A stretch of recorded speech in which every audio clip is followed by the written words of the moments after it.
Welcome to Unbiased and On the Fence. I'm Shane, and sorry we had some technical difficulties on my end, and we do have Debbie Hazelton here. How are you doing, Debbie? Hello, hello. I'm doing great, Shane. Hi, everyone. Much love to everyone. Thank you so much. It's great to be here. Oh, love having you here all the time, and you're like a ray of sunshine for us, so we appreciate you being My here. God, thank you, thank you, thank you. Well, I appreciate everyone, you and all that you do with this channel. It's almost been about a year since I found you, and this community is always so buoyant, so full of love and good energy. So it's Oh, really I love it. here. Yeah. Yeah, we got people in the chat already hopping in here, so I Oh, want to tell hello. everybody hello. We love you. Thanks for being here. And I often feel like I wish I was able to, catch up with that chat all the time. It's just, excuse me, I haven't found a way to mute on one device and maybe listen to it and chat on another. Because if I go to pausing it, if I pause it, then it won't advance the chat. So I haven't found a mute button, because that's what I really need to do. Is I need to do this from two devices, and then I can, chat along with everyone. So for all the love that you give, and I'm apologize for not responding more, but I appreciate each and every one of you. Some of you have commented on my videos, and sometimes I seem to know where to find the way to respond, and sometimes I'm not as sure. It's kind of crazy. All these Yeah, I love to see you at work though, because you'll have a conversation going on. You'll have one message in one ear, one in the other, or something. It seems like, and you're able to keep up with everything, multitasking. So kudos to you for. I've got two headsets on right now, and I can't find the Bluetooth thing I had out earlier for my phone. But I was thinking, as you were waiting to get this going, I was thinking, I'm wearing two headsets, so that's two headsets, four earphone covers over two ears. I think I'm supposed to be listening like four times to the amount of my talking. Well, you handle it well. Let me say Thank you. that. Thank you so much. Wow. So we okay. So a lot going on. You've been doing your speaking and all of that. I want to tell people about where you speak, because a lot of people don't know that there's um, what do you call it again? It's kind of like church, but it's It is. It's a New Thought Metaphysical Center. This current one is called the Spiritual Enrichment Center of Dothan, and it combines the actual centers or churches of Unity and Centers for Spiritual Living. And it's really incredible to have this opportunity. I've been around New Thought really since the 60s. But I've been speaking there once or twice a month, and for just about a year now, and really spoke a lot years ago in other places. So I'm just now starting to get called to speak in some other places, and I'm also going to start teaching locally as well. I may teach from Cynthia Sue Larson's book. I'm thinking about that, mm, the quantum jumps. I'm thinking also about one of my favorite metaphysical writers is Florence Scovel Shinn, and she has a book called The Game of Life and How to Play It. She has some other titles. Your Word is Your Wand. That's a wonderful title. hmm. And so I found out someone else has taught her here before, but I may do it on my YouTube channel. I'm just kind of looking at that, but all good, all very exciting. So yeah, speaking much more often now, and that's really great. So Yeah, that's really nice. Yeah, I've watched your videos before and I thought, man, this is cool because for somebody that grew up in church, it's hard to imagine a church type setting like that where you can sort of strip all the religion away and really get at the heart of what it means to love and unite and just enjoy the fellowship. You know what I mean? And that's really different than the way I was raised. So it's I think great. I think that's why a lot of people like New Thought. I think they come to a church like this, and many times people will say, "Oh, that's what I've believed for years. I didn't know there was a place that really practiced those kinds of things." And we use a lot of things like positive affirmations and even fake it to make it, Mm-hmm. and finding, working to be in touch with the potential, the essence, the good that is within us and that's all around us. Wonderment, one of my favorites. But yeah, a lot of people come and say, "Wow, this is what I've always believed." So it's really home to some of us who have been around metaphysics or new thought for a long time. People in the chat are sending you their love. So just letting you know Oh, that. mwah. Yay, I love you, love you, love you. Thank you. So one of the things you notice with religion these days is that the love there's a lot of judgment a lot of times, and I think there's not enough distinction between sort of those secondary issues like maybe your worldview or your beliefs and stuff like that, and the primary issue of loving and uniting and just being one as a race of humans, you know, and it's like it's brought up to that same level, and because of that the love can be lost sometimes because seeing someone as having different belief systems and things like that, and but really primary to everything is love and unity and respect and these types of ideas of compassion and just uniting around love rather than a belief, you know what I mean? Yeah, the talk I gave this past Sunday was on the common good, and I talked about how we all really are the common good, and as we embrace each other instead of sort of dichotomizing Mm-hmm. others, as we embrace and move beyond the tendency to judge and move beyond the politics Yeah. and all of those kinds of things. But, it kind of reminds me of a lot about food. How much more I think we've seen a huge increase in the popularity of ethnic foods.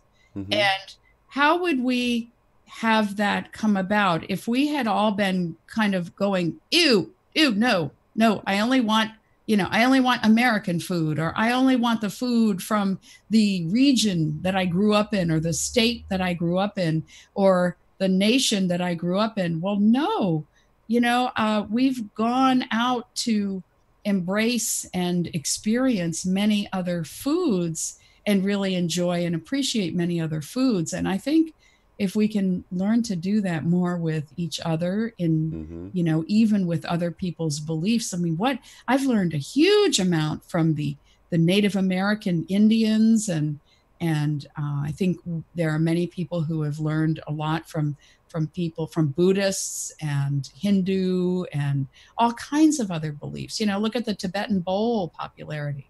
Mm-hmm. We had Dr. Dream here. I don't know if you know who Dr. Dream is, but he's quite popular, and he's been at Contact in the Desert, and he's been at the Portals of Ascension, Portals to Ascension, maybe it is, YouTube channel, and their conferences, and Conscious Life Expo. He's been, I think, or maybe it's the Awakening Conscious Expo.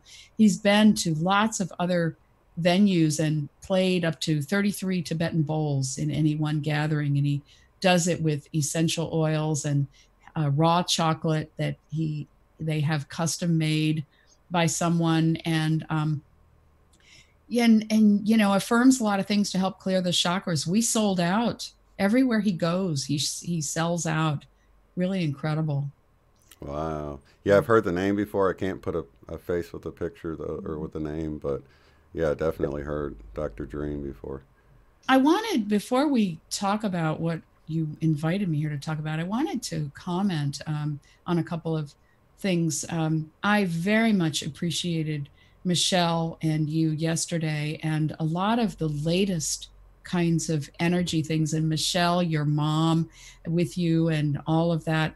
And I really resonated with a lot of the changes and the moving beyond the stories, and and the tremendous energies and all that about the Schumann resonance, and what are we going to be feeling even more of in our Yeah, bodies and all around us. Just incredible. it is an exciting time to be alive, and I'm really just now learning to, instead of trying to focus on getting out of here or some kind of event that's going to get me the heck out of here, just really taking advantage of this time. I know in the future we're going to look back and say, wow, what incredible times those were. And, I don't know how many times I've done that in the past where, I have to look back and think, why didn't I enjoy that more while I was in it? Because I was so worried about these little petty things Mm. that I didn't really enjoy the beauty of what was all around me. And so I'm starting to be proactive in the now, and realize that these are beautiful times. All of us coming together like this is a beautiful thing, that we're uniting around this common theme of just loving one another and making the world a better place. Yep. And, what can be more beautiful than that? Well, and it's very true. And even if by chance we don't like something, the way to move through it more rapidly is to find ways to be grateful for right now, instead Hmm. of pushing to get out of something and you resisting it, to really find and to be grateful for now, and to embrace and to be in the joy however we can find. And joy isn't always the happy ha ha, but joy is to really find things to appreciate and enjoy, to enjoy, Hmm. to enjoy right now. So yeah, I think that's absolutely right on. And to remember that we did choose to be here, we each chose to be here now. So Hmm. if we're into the, oh, I want to go home kind of feeling, I want to get out of this, I don't think that's very spiritual. And Sure isn't very helpful with your well-being either. I think just having that shift into having an attitude of gratitude in all things, because things, just kind of having that thought in your mind that, things could be worse rather than things could be better, where you're always thinking of how bad it is and how much better you wish it was. Just be grateful of how good it is right now, and just having that attitude of gratitude. And that alone, that one shift in perspective can mm, have a tremendous effect on how you perceive life and your perspective and your outlook for the future. tremendous. Yeah. And I also wanted to mention, I think I've heard Eileen saying that she believes that the entities that people bring up in sessions, that they're not real, that they're part of us. And I think, I just want to say, I think we need to be careful in saying that things are not real, that because I've heard people say that about past lives. Well, they're not real, they're just all part of us. Well, in a way, if that's true, in a way, then perhaps all of us are not real, because we're all one, so therefore our experience of each other isn't real. I think we Hmm. need to, I feel like it's important to kind of have a both and, instead of an either or, a both and, that Hmm. as anyone reports experiencing, that's where that is for the time being. And maybe both are true. Hmm. Maybe all of those entities and past lives and everything are real, because uh, in our oneness we experience in so many different ways. And so if it's all an illusion, we are all here, we're all experiencing each other, and at the same time maybe all these other things are real until they're not.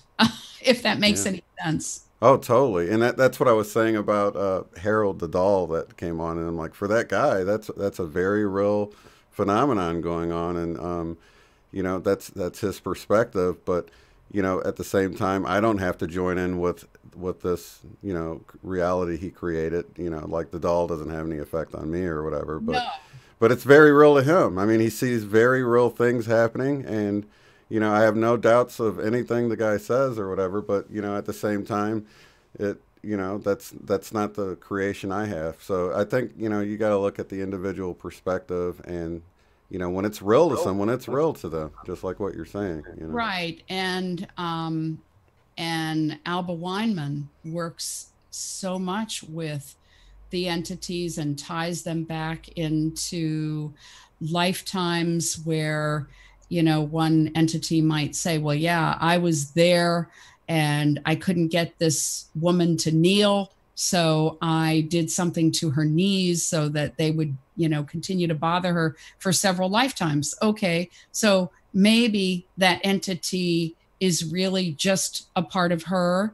Maybe it lived on in her, or maybe it will die when she's aware of it and embraces it, and that part of her forgives her. I don't know, but I just think that all of that is just, I just feel like we need to be careful not to say, well, that isn't real.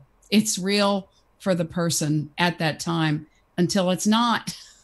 Definitely. Yeah, totally. Very real symptoms and very real world effects. So, Yeah. on that respect, I mean, because people say that, right here, right now isn't real, but it's real to us at the moment. So Right. until it's not, like you're saying. Yeah. Yeah. And it doesn't mean, well, oh, okay, I'll just let it be real for them, even though I believe that it's really not.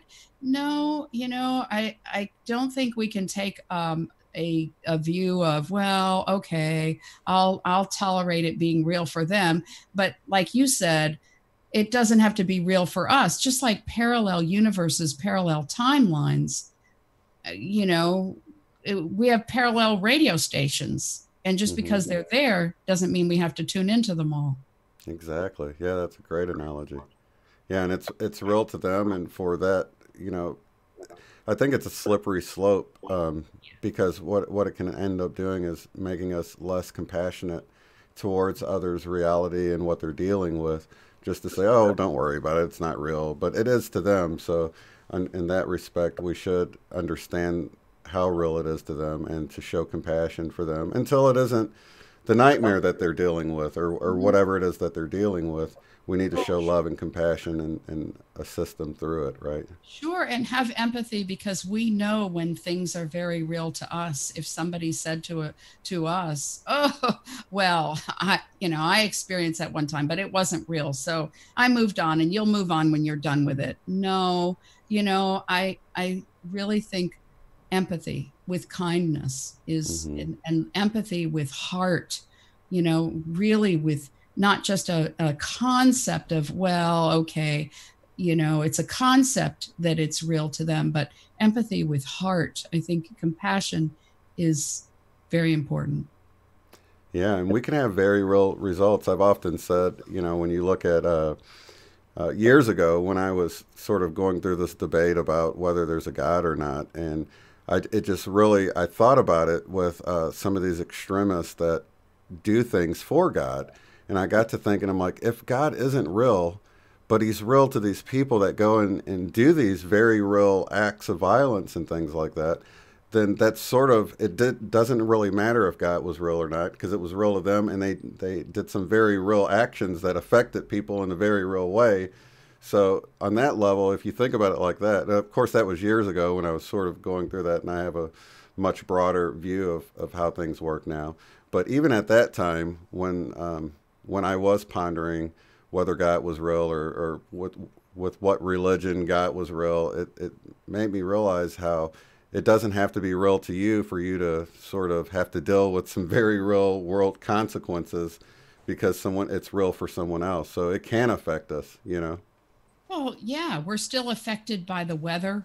We're still affected by the economy, even if we don't agree. Like, I don't believe there's a shortage of money, but that doesn't mean I feel that in my wallet, you know. That doesn't mean that I don't experience. I did experience the hurricane go through here, and we still have to have a roof replaced, even though I know that the weather may be some function of the earth. It may also be functions of the conspiracy of the cabal doing this or that to us. And, you know, I don't know. For me, I think I'm sometimes at a point of feeling like it doesn't matter as long as I just deal with what I need to deal with in the moment and send love to that. Yeah. But, and, you know, I've also heard that our consciousness of spirituality, that, you know, some will say, well, God used to be wrathful. God used to be very jealous and all that, because the consciousness of God was that. And so God is loving because the consciousness of God has changed. Well, yeah, you know, I think there's that, but then again, it depends on who's viewing that and who's saying that, perhaps. Yeah, and just really enjoying the diversity of the worldviews, like you were talking about the food earlier. You know, you can feel like it's a reason to divide and to, I don't want to, you know, this false dichotomy, as you were saying, you know, of us and them, or you can look at it as a means to enjoy the diversity and say, well, what do they believe? And just sort of examine it without judgment. And like you might taste food from another culture and it's like, well, let me see what that's like. You know, I've never experienced that before. And at least taste it, experience it, because what you'll find is in a lot of worldviews, they're built around truths, you know? Even though you might not agree with everything, there's little nuggets in there that you can take away from them. Even if you're not wanting to jump headfirst into a worldview, there's still things to be learned by from others. And that's really the beauty of the whole thing, you know? It's like I've done a lot of customer service training, and I've asked people, is the customer always right? And we've gotten into debates, and some will say, no, the customer's not always right. And then some will say, absolutely. And we'll talk about why they are and why they aren't. And then we'll talk about, well, why is that? Why has that adage lived on? Because the adage, the customer is always right, has continued to live on even with those mixed views. Well, then if we get into what are both truths about that, what are truths about how they're not right and how they are, and so what can we do? And my thing is, I think we need to treat customers as though they are right, and then find ways to educate them and keep their loyalty without giving away the store. Yeah, that's a great point. And I worked somewhere where they had a sign up. It said, rule number 1, the customer's always right. Rule number 2, if the customer isn't right, see rule number 1. That's great. Oh, that's great. But, you know, that brings up a good point, because I used to do painting, house painting, you know, like interior, exterior, and things like that. And, you know, I would go in with my standard of what I thought a good job was, and I would do the best of my ability. But sometimes you would have someone that's picky, and you would have to adjust your standards. You're like, okay, they're a little bit more picky. Let me adjust my standards to match them, because you don't want to leave the job and, you know, where they feel like you did a less than good job on it. So if you want to have them pass your name along in word of mouth and feel like you gave them a good job, then you must adjust your standards to sort of meet what their expectations are. And I found that, you know, I got so much repeat business because of that. And I would go into it knowing like, oh, this is that really picky lady. I'm going to have to really up my game. It might take a few hours longer to make these lines perfect and things like that. But at the end of the day, I made sure she was happy. And I guess, you know, it's that whole thing with, you know, just seeing it from their perspective. Yes. You know. Yes, absolutely. And then that's about, you know, continuing to have their loyalty, their trust. And it doesn't mean we have to become somebody we're not. I mean, I think if it takes too much out of us and it goes against so much of who we are, then at some point we might have to say, you know what, I don't think this is a good match. But or give them a proposal that matches the nightmare you're going to have to go through, and then if they're still willing to pay it, then you'll deal with it, right? Yeah, really. I'm gonna have to schedule in another 5 hours for this lady. Let's see if she'll still want to pay it. If she does, then I'll give her the job she's expecting. And There you go. Yeah. And maybe she'll say, "Oh gosh, no, that's more than what I was anticipating." And so, no, Yeah, totally. Oh, that's incredible. Okay, so this is we're going to get into EFT, which emotional freedom technique, and we talked about this when you called into the show, and I've seen a little bit about this from time to time, and I've always wanted to look more into it. So I was so happy that you could bring some information about this whole thing and enlighten us to what this is for those who might have come across it like me and really haven't dived too deeply into it. And you want to explain kind of what it is? Just the Yes. Okay. So there was a man named Gary Craig, or is a man named Gary Craig. I think he's still on the earth. He actually spoke to him one time, calling about something, probably trying to get the manual. But the manual is out there online. I think it's just, if you Google around for EFT, you'll find tons of stuff. There's even an EFT World Tapping Summit going on right now with Nick and Jessica Ortner. Oh, wow. But, at any rate, Gary Craig was an engineer, and somehow he got involved in wanting to find out why people weren't feeling better, particularly people who had years of therapy.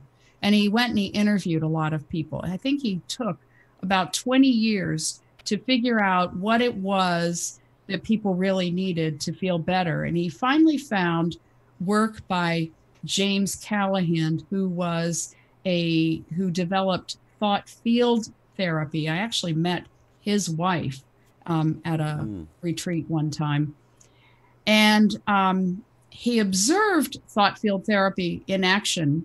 And so then he decided to make this EFT, emotional freedom technique, easier than to learn all of what was involved in thought field therapy. So basically, the emotional freedom technique is about using the meridians in the body, which are lines in the body by which energy travels through us. All kinds of energy travels throughout our bodies, communicating with different organs, communicating energies. And so there are points that acupressure therapy uses along these meridians. Mm-hmm. And so what Gary Craig did was to say, okay, let's work with some of these points and let's have everybody tap on some of the same points, whether they need them or not, and just memorize a routine and work with these points, and then to work with the different kinds of phrasing that goes along with it. So then he developed phrasing that has to do with owning the situation, exposing it for what it is, and then saying some things to get in the driver's seat, to make it, so that our whole body and all of our energy field really knows what it is we want. The belief that Gary Craig put out there is that whenever we have a lot of pain, physically or emotionally, that it's about a disruption in energy flow. Now, there are a couple other spin-offs, lots of others probably. There's a faster EFT premise out there. It's called faster EFT. And I'm trying to remember, I don't remember the name of the man who came up with it, but he doesn't believe that there's a disruption in energy flow.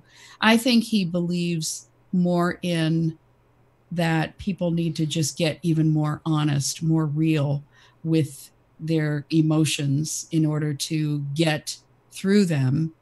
There's also a more spiritual approach called AFT, and I think it's attractor field therapy, and it has another whole bunch of points. But basically, when people say that EFT doesn't work, or they want to know how to make it work more effectively, I think that one of the most important things that makes it work and why it doesn't work sometimes is people need to get really honest with what it is they want to get rid of. They need to really know something and be really honest. I mean, they need to know specifically what it is they're trying to get rid of and be really honest about that. And there may be a lot of other aspects of it. So the sooner we can deal with it when it is we're experiencing it, the less likely we're going to have as many aspects to it, levels to it. Like the more complicated it might become, the longer it is that we haven't dealt with it. Oh, so it's almost like the ley lines of the planet, the way there's these energy lines within the planet. It's like our body has these energy lines throughout it, and they connect with different emotions and thought processes. Is that sort of? Yeah. Yes. And we can learn to sort of reprogram ourselves by tapping on certain areas while we make affirmations. Is that right? Yes. And like I said, the more honest we are with them and the sooner we can get to it. I've had amazing results getting to something right away. It's absolutely amazing how fast it goes. Now, some people will say, oh, it's just all that talk that gets rid of it, and it's nothing more than that. But I know in what I've been able to experience physically, like if I've fallen or if I've bumped into something and really like hit the corner of my eye or really run into a door or something, and I've been able to get to this right away with the tapping, and especially get to the emotions around it, like I can't believe I was so stupid, or gosh, I hope a lot of people don't see this and draw attention to it, and I don't have to get bored hearing all these people say, oh, what did you run into? You know, if I get to all of the little egoic things that I don't want to deal with, I have had healing rapidly happen that just blows my mind. I mean, I've speeded up healing. I've been able to go through the routine of this and get rid of the pain before I've even finished what we call the setup statement, and then get like 2 days of healing behind me in just minutes. You know, it's really amazing. But if I don't do it rapidly, if I don't do it right away, and I wait a while and I just say, oh, I don't have time to deal with it right now, it'll go on longer. Wow. So is there any I guess there's different tapping. Is the tapping all over your face, all over your body? Is it the face, the arms? I'll show you the 9 points that I use, and there are more if you Google around, and I can tell you, you know, there are more on all of the fingers and above the knees and around the ankles and all of that. But I can show you the routine. If you want. Okay. Yeah, let's just do an example just so we kind of get an idea of what it is. What should we do it on? What do you think? What's a topic where you can maybe tap on your face, since it's, you know, people can see you there, and maybe just to get an idea. I don't know what topics are connected with what parts of your body and all that stuff, so I'll show you. I'll show you. Okay. And I'll describe them. But here's the thing.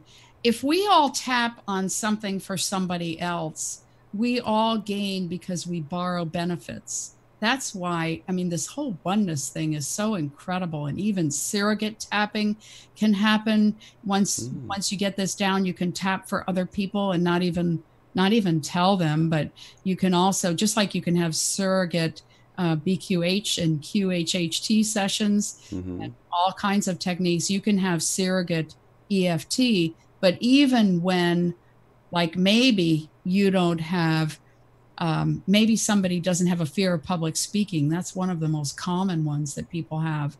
But let's say you tap for that and you think about some other places where you're shy or where you feel anxiety. And the other thing that we always do is we rank order. We start out asking, when we know what we're going to tap on, well, what's the intensity of this issue, or how strong is that pain or anxiety? And some people, if you start 0 being low, 10 being maximum, and some people will go, oh, mine's 10.5, but the idea is to bring it down as we tap and we check in again. Well, what's that level now? Oh, well, it's gone from a 10 down to a 3. Okay, well, what's going on now? And it may be that other feelings like, oh, well, I was tapping about anger, or I was tapping about anxiety. Well, now I feel a tremendous amount of sadness. So then we tap around that layer, and we work with any of the feelings or the thoughts. And usually what happens is the person, like myself, if I'm the practitioner, I'll be doing it, and then I'll be having you repeat after me. But I always tell people, if you don't like my words, you use your own. And people they'll start saying, they'll start inserting other words that feel more right for what they're dealing with. And it goes like that, so it's amazing. Do you have any pain going on right now? Any physical pain or anything that you're aware of that? So it goes with, so it can work on for emotional or physical pain? Absolutely. It's called the emotional freedom technique. But like I said, I've seen some of the greatest demonstrations in when I've done it physically, about something physical. If I do it over something that, like I said, I've had for a while, like a cold or something, well, I didn't do it right away, so it may not work. But if I do it on something immediately, Gwen Bonnell, who was, or I guess it's pronounced Bonnell, Gwen Bonnell, who was my first EFT teacher, she had chronic leg pain, and she tried a million other things. And when she learned EFT, that pain vanished and it never came back. Oh, wow. There are people using this on a lot of things. People using it on high blood pressure, people using it on all kinds of things, and getting incredible results. I would say the thing that I've been bothered by, I guess, over the last month would probably be headaches. Yeah. And, they come and go, but if I had some kind of technique when I feel a headache coming on, that would be awesome. Do you have anything for headaches? Yeah, I've had people get, some people I know have gotten relief from migraines using this. Now, some have not. But do you have one now? No, I don't have one right now. Do I need one now? I don't have any pains right at the moment. I'm happy about it. We don't want to call one in. Okay. So is anyone else saying anything in the chat that they want to deal with? Yeah, let's get some input from the chat. Do you guys have any pains? And then we can actually try. Let me look through here and let's see. If there's anything. Yeah, that would be cool. Then we could see. Because it works. Does it work immediately or pretty quick? Or it often does start to work immediately, and we can see if there's any improvement and how it comes down lower. Let's see here. There is a 15-second delay, so it'll be a second before people start typing it in there. Jose saying, "Does it work on soul pain?" Sure. I think it certainly could. And, but there's where I wanted to mention, that's where sometimes people really do need a practitioner or a one-on-one session, because it takes sometimes a little time to clarify, well, where does that pain come from, and what are some feelings and some thoughts around that pain. And I think of this like, sometimes it's hard to scratch our own back. And so sometimes we do need someone else to help us sort of comb through all of those different feelings and thoughts and expose, so that we know what we're tapping on. Because the more we use language, and that's two other, while you're seeing if there's anyone. Yeah, there's a few coming in now. Okay. There are a couple of people whose methods I move into a lot when I'm doing this. One is Pat Carrington, who has a method called the choices method.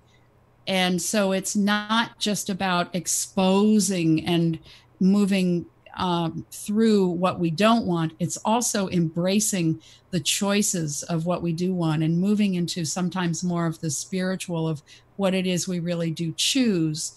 And another person that I embrace the work of is Lindsay Kenny, who talks about the bundling method. And I like this because sometimes with EFT, they talk about the movie technique. They talk about moving through a movie of remembering and reliving kinds of things. And sometimes I feel like people don't always have to relive all the trauma, but if they can bundle it in and put it in a container emotionally, put it in a container and with the imagination, imagine that I'm going to tap on getting rid of that bundle, and I'm going to put that into this container, and I'm just going to imagine that I am releasing the effects of that bundle. Yeah, I like that. Yeah. Okay, so here's a good one. I'll start at the top of the list. Looks like tooth and gum pain. This is one that I think, I could certainly use if it comes up. Mm-hmm. Okay. All right. So let's work on tooth and gum pain. And let's assume that it's really intense because, oh man, those toothaches. Oh, yeah, that can be bad. Horrible. Horrible. Mm-hmm. So I don't know. I mean, I don't know what the person who said this is at. Yeah, past 2 days. And I know people personally that I will definitely share this with later. So let's say it's like about an 8 or something. And let's see if we can bring it down for anyone who's experiencing. So we're going to start with the setup statement. And that is about tapping on the side of the hand with 3 or 4 fingers. It doesn't matter. And it doesn't matter which hand. Okay. But you're going to tap on this karate chop.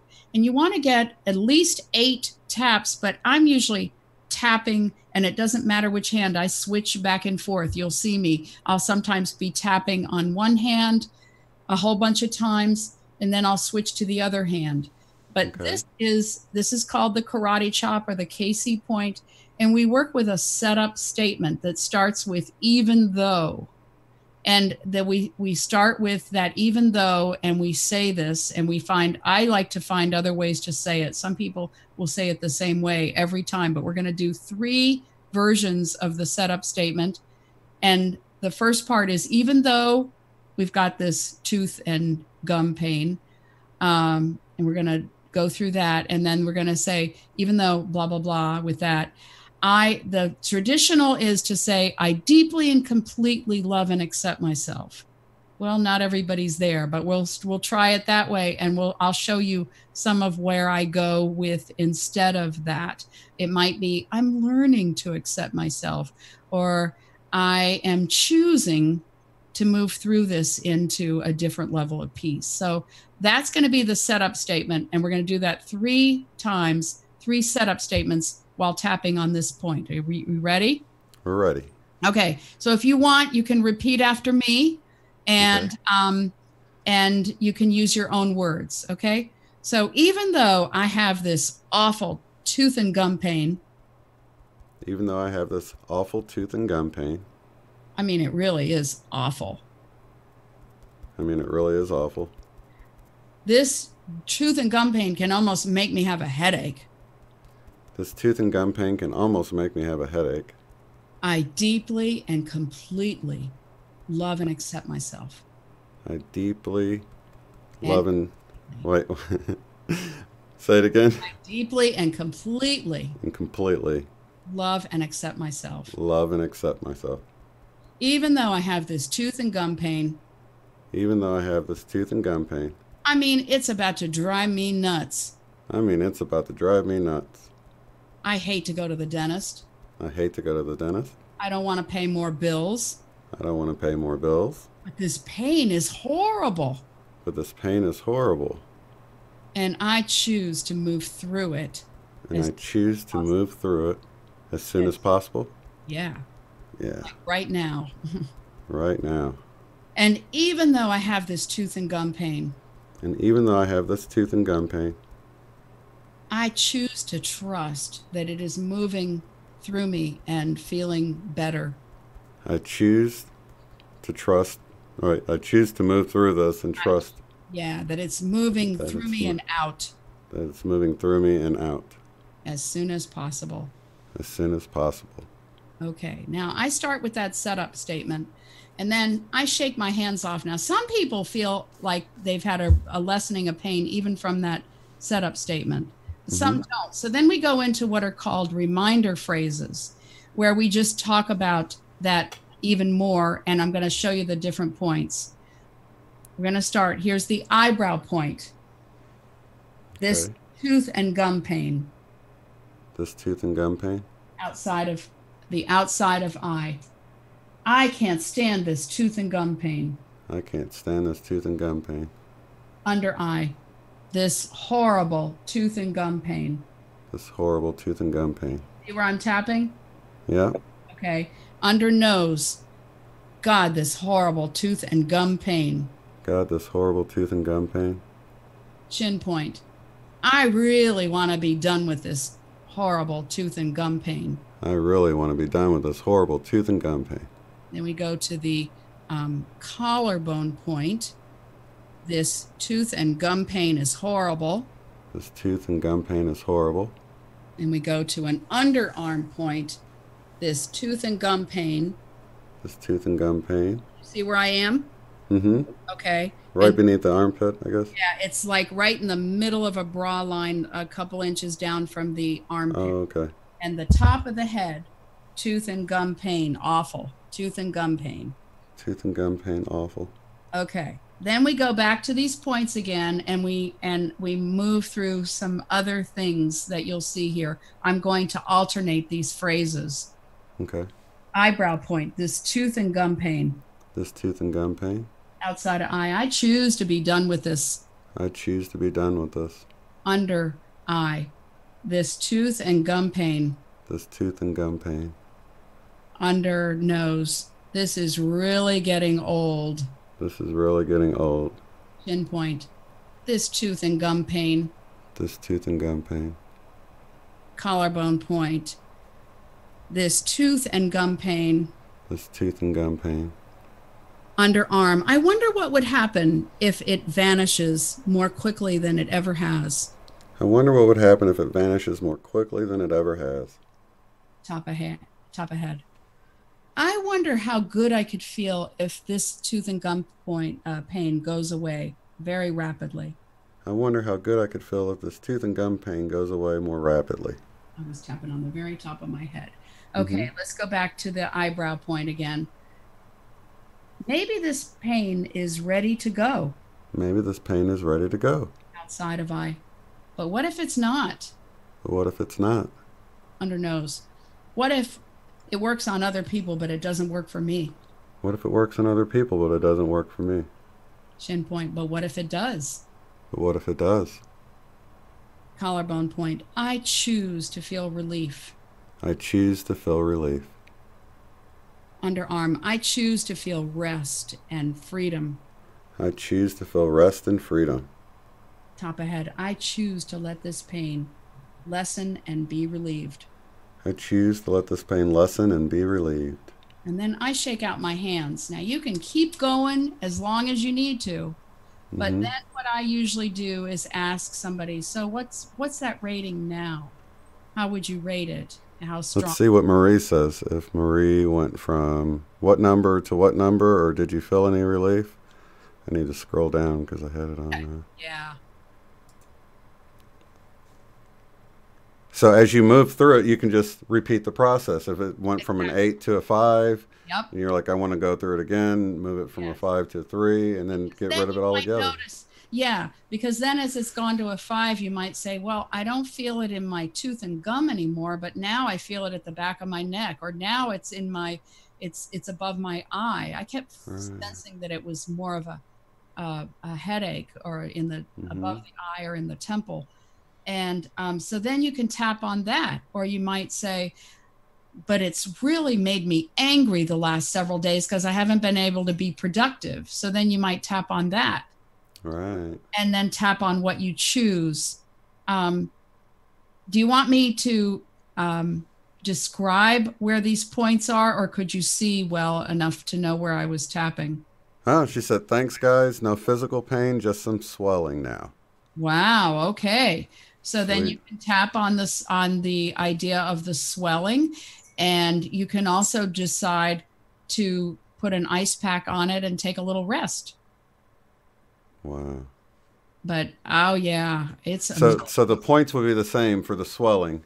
sure. And Yeah. okay, you would just change your affirmations. Yeah. You start with, even though I have this swelling, Right. and like I was looking at Pat Carrington the other day about her choices method, and she said, sometimes people can't embrace this idea of saying, I deeply and completely love and accept myself. So sometimes they might say, I am choosing, to learn to accept, I'm choosing to trust that I'm learning to accept myself. I know that it's a process of accepting myself. Now, when I learned from Gwen Bonnell, she would really say that I accept myself, and get people to keep tapping on that accepting of self, knowing that sometimes that's what people are ready for, is to really work with that energy of that, moving into that greater self-acceptance as a part of it. And isn't it better to actually say it out loud? I mean, it's good to hear Yes. yourself say it, It right? really is better to say it out loud, because sometimes people are kind of like, you know, Yeah. and they don't want to own it, and they Right. don't want to, especially when it brings up, like, for me, a lot of times I'm dealing with things like, well, I really don't want to be a spectacle, and I don't want people, drawing attention to it. I don't want to draw attention to that, and I don't want everybody bothering me about this or that. So if I say it out loud, I get more honest, and I say it out loud, even if I have to go in the bathroom and, say it low, but to say it, because, and then when we get really used to, now there's one woman named Joanne Skywatcher who has a really great book out there called Touched by a Miracle. And she says that there is a point where you might not need to tap, and you may not need to say it, because you really know it more deeply throughout your whole being. You really know it, and you're able to release it. Because what is happening here is we're releasing trapped energy that keeps on looping. We're releasing it from not only the body, but the energy field that extends out from us. Mm-hmm. And so when we are able to, like a lot of times people will go to therapy and they'll bring their collection of stuff, that they've gone through, and they'll Mm-hmm. bring it out, show and tell, go through it again and talk about those old things. And a lot of times it gets worse. Well, I used to believe, and was told it gets worse because, you needed to experience it. It gets worse because you needed to be able to embrace it and own it. Well, after a while, somewhere I read recently too, it was Cynthia Sue Larson, who says venting doesn't necessarily make it better. Venting, actually, people feel worse. So sometimes where we, we need to be able to get it out of the body. We need to get it out of the energy field, and that's what this does. Yeah, and a lot of times, I guess, venting, it's doing the same thing that we were just doing with the affirmation. It's like going out of your mouth, back into your ears, and feeding back into. It's kind of like you're wallowing in the horribleness or And whatever it is you're dealing with. yeah, and that's where I think the tapping comes in. It's like if there's a trapped fly in the room, or a mosquito or something, you have to open up a window or a door, even a crack, to let it out. And I think that's where the tapping is so good, because it's trapped.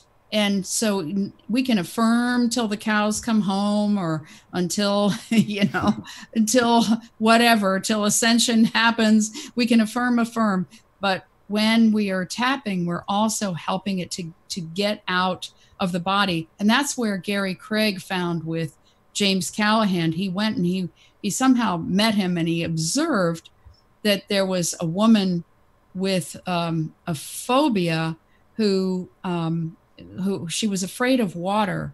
And he said, let me just try this. And he went and he tapped, I think the pressure point under the eye is the stomach. And he said, he just started tapping on that pressure point. She started feeling nauseous for a minute, and then it passed. And she said, hold on a minute. And she went, and, she just went, and I guess it was either she was afraid of water and height, or she was afraid of height. I don't remember what it was, but whatever it was, she went and she found that she suddenly wasn't afraid of that anymore. So this has been really useful for people with phobias. Wow. It's been useful for people wanting to lose weight who want to deal with cravings. Mm-hmm. And, I think it's been useful with autistic kids.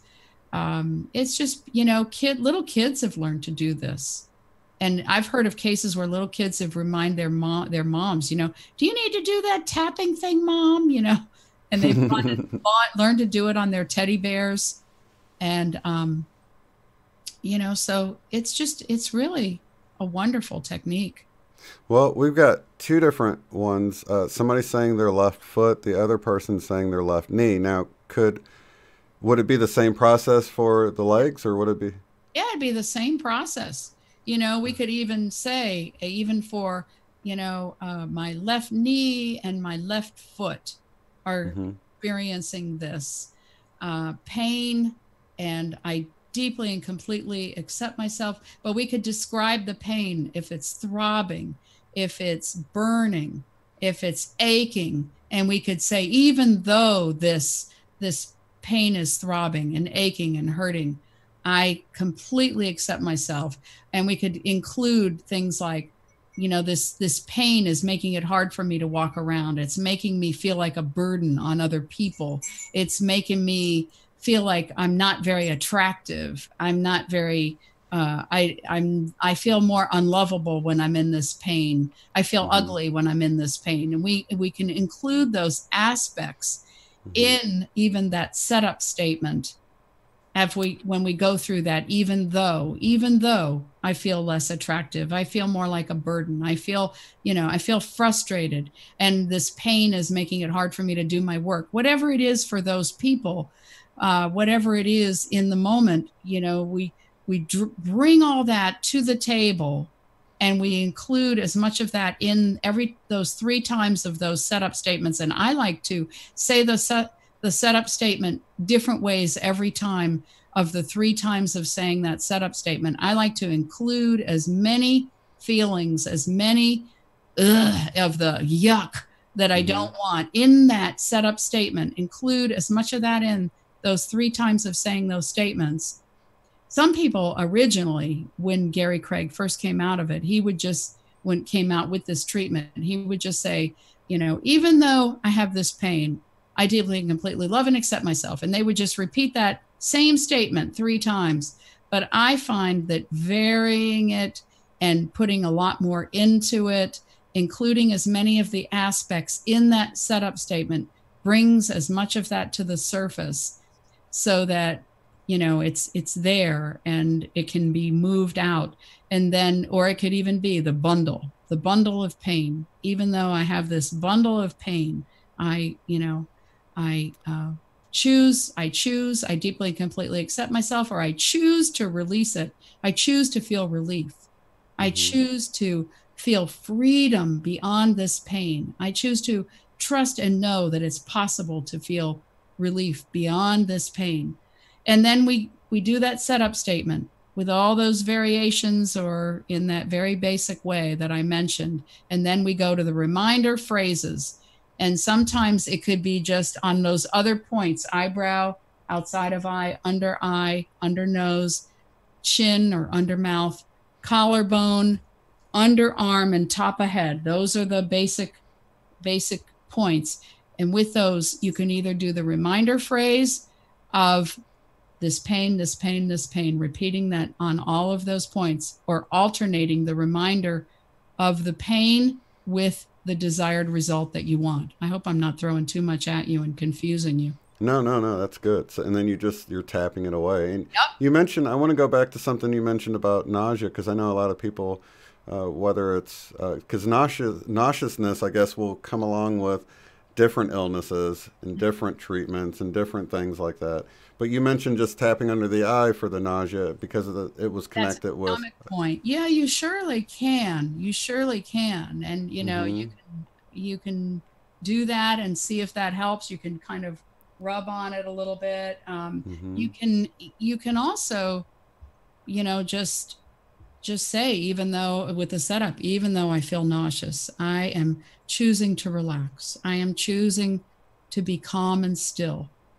Even though I feel nauseous, I am just trusting that it's okay to lie here and be calm and quiet and still. And, and do that for a third time in whatever way you want to say it. And just, sometimes, like I said, I won't even get through the first setup statement of 3 times, and my symptoms have abated. It's Oh, really nice. incredible. That's beautiful. But like I said, there are times that they don't. And if they don't, it means sometimes I haven't gotten to it soon enough. It's chronic and I haven't gotten to it soon enough. So there's more layers to it. And I might have to find other layers of feeling and where that energy has gotten entangled. Um, and it may take longer. And so the sooner in dealing with it, the better when it's discovered. So, like you mentioned earlier about a cold or something coming on, or flu bug or something, the first sign of a symptom, Sign, yeah. hop on it right away, Hmm. just pass right through it without having to go through the whole horribleness of it. Yeah, it very well may work that way. And knowing me, I'd be starting with, even though I feel this coming on, I'm also taking my emergency, and Yeah. I deeply and completely love and accept myself. And I'm telling this particular cold that it's not needed here. My energy is not a good place for it to reside. It's free to move on out. And even though I have this little tiny bit of this symptom, I'm trusting that it will move on out. You know, uh, yeah, any of that language. That's beautiful. So, okay, so you mentioned a few more resources we can go to find out more about this, and the main one was, what was his name again? Gary Craig started it. He discovered it. And so there is a free manual. There are videos out there. I had a student one time in one of my classes who taught herself EFT, and she got from having to go to the hospital with severe migraines a few times a week to, I think she got down to one every couple of months and didn't need to go to the hospital just from teaching herself EFT. Uh, Wow. and but Gary Craig founded it. There is a manual, but that's really the classic method. And then some of the people that I really like, patcarrington.com is one. Um, and Lindsay Kenny, I don't know if it's lindsaykenny.com, but she's one. Carol Look is one. There is an EFT World Tapping Summit. Now, they are in their 11th year. EFT World Tapping Summit. I think it might be the tappingsolution.com, or it might be worldtappingsummit.com. But Nick and Jessica Ortner created this summit. Now, I know some practitioners that don't like the summit because they feel like it makes it sound like you can do this and get instant results automatically all the time. And yes, sometimes you absolutely can, and I have. But it also, sometimes people have many layers, and if they aren't getting, the instant result they want, they might need to go see somebody. And so there are a lot of practitioners out there that believe that this is part of a process of discovery. And it may not be that you, like The Secret, you watch it and you instantly have all the money you need just by, by wishing it so. Sometimes, like I said, sometimes we can't scratch our own back. Sometimes we need some help in finding all the layers and the levels of what's going on. But there are a lot of practitioners out there, and I am one, but there are many out there who have done this technique, and in conjunction with a lot of other techniques that can be used. But that EFT World Tapping Summit, I will say, I discovered a lot of other practitioners from taking those summits in. And there are people that are doing research, people who are in those summits that have been doing all kinds of good work for many, many years. So, the summit has a lot of free stuff in it. And then of course, they sell it. You can buy it too, but you can go and listen to a whole lot of stuff for free.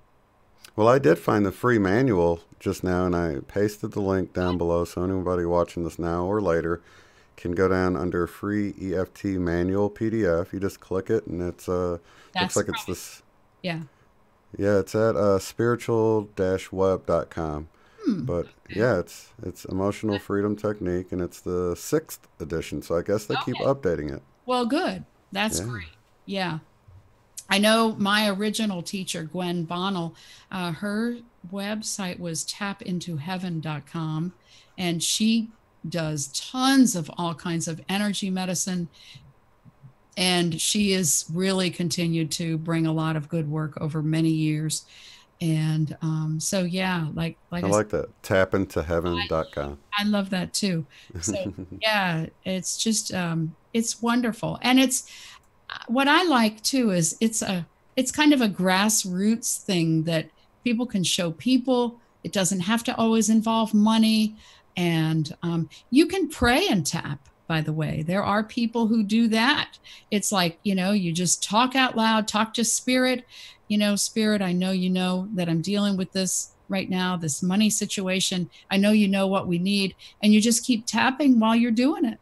And you're releasing, you're doing what is talked about in the Bible. And Florence Scovel Shinn talks about casting the burden, putting what you're, I think of a recycle bin a lot of times when I want help with things. I'll think of, I'm going to put all these things that I'm having trouble with in the recycle bin, and I'm going to trust the recycling angels to come and take that bin and take it and turn it into usable energy, give back to others what is not mine, and bring back what is mine in usable energy. And that's a kind of a self-hypnosis guided imagery technique I've used for years that I love. And you can do that with EFT. Wow, I love that. Well, always a wealth of information coming from you, Debbie. So appreciate it. Well, I hope I haven't gone too fast. I hope people have gotten some relief, and I'll go back and listen and look at the chat, and you can find me on my channel. You can find me on Twitter at Debbie Hazelton. I am on Facebook. I don't know if I say my email address. I don't know. I might get spam if I say it or type it. I don't know what to do. I think speaking it would probably be better. I do have, let's see, I have your YouTube channel below. Okay. I have your Twitter below. Okay. I have your website below, debbiehazelton.com. Is there a contact page on there for? There is. And put in there, say something like Shane's show or something, so that I know in the subject line, because oh gosh, I had somebody that wanted me to work with her daughter, and she kept putting depression in the subject line, and I thought it was spam. So oh no. Put, Shane's show or something like that, okay. So that I know, where it's coming from, and I will definitely get back to you. And that's awesome. I'm going to start tapping away already. I can already tell. Yeah, it's great stuff. And if anybody has any questions, feel free to let me know. And it's such a great thing. I know there was one time I really wasn't feeling well, and I had to get my thyroid removed, and I was tapping, and I wasn't getting a huge amount of relief, but I remember saying, gosh, I feel like it's helping a little bit. It's like taking out the trash for the day. But I still knew there was more that had to happen, and it was that I needed more work. I needed more help physically with something that, you know, all the supplements in the world weren't going to totally deal with it until I did get rid of that I needed to get rid of with getting my thyroid out. But it was still helping just a little bit with taking out the trash. So, right. Oh my gosh.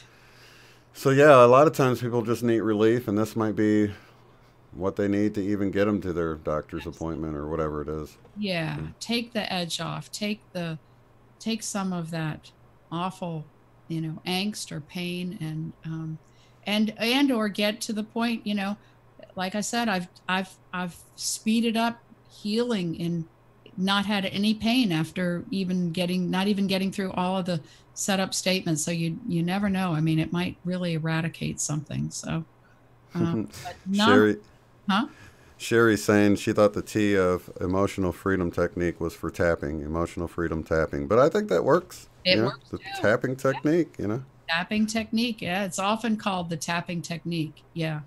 But yeah, it is. And then I was Googling around to find some of these favorite people that I like Lindsay Kenny and Pat Carrington. And I noticed when I Googled about EFT, it was called emotional focus technique. And I'm like, that's not the same thing. I don't know what that is, but yeah, EFT has been emotional freedom technique as far as I've known for many, many years.